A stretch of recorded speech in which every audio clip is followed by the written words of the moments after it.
So what is Shade's unique selling point?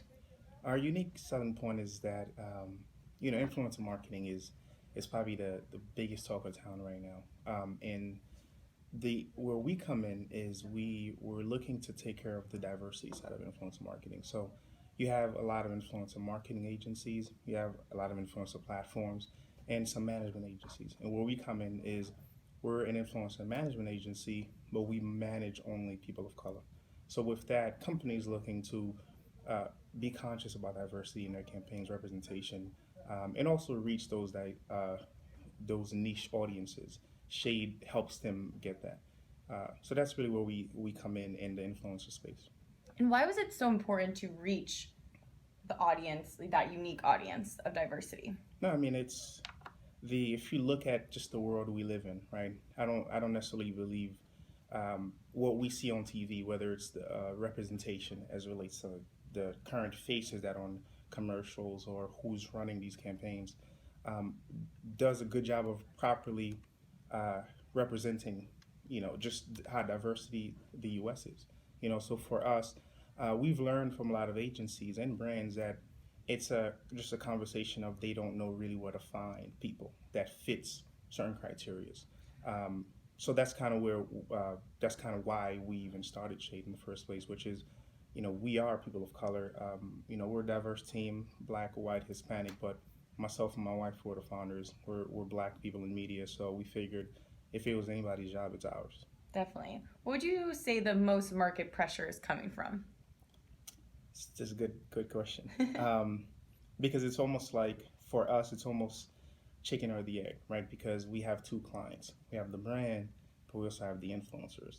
Um, and it varies. It's, different days, different weeks is different because first we need the brands to be able to entice the influencers to work with us, but we need the influencers to be able to convince the brands that we're the right solution.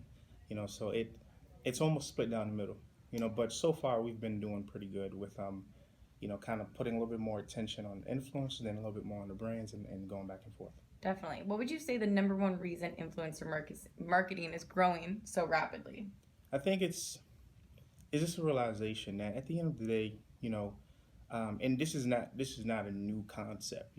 We as consumers, it's like kids don't really want to listen to their parents, right? A parent will tell them to do something, and then a friend will tell them the same thing. Then all of a sudden, it seems like they've never heard that before. That's why a lot of times parents will, if they have, if their child's best friend is somebody who they think is a model child, they'll tell them, "Hey, talk to little whatever," right? Because that message coming from someone who they associate more with, it's a much more clear message, and that's really what influencer marketing is. It's that as consumers, we want to hear that message from somebody who's really close to us in terms of being relatable, somebody we can actually relate to. Yeah. So, and that's really what influence marketing does. And I think even over celebrity endorsements, influence marketing, if you look at dollars, you get more bang for your buck with influencers.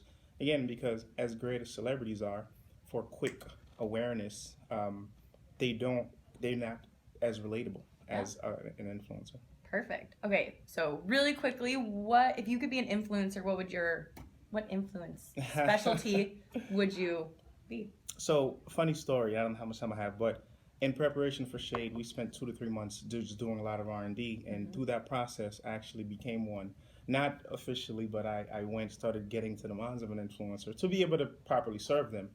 And the route I took was a fashion and tech kind of influencer, which is like somebody who's fashion conscious, but my message is all about tech and also motivation, things like that. So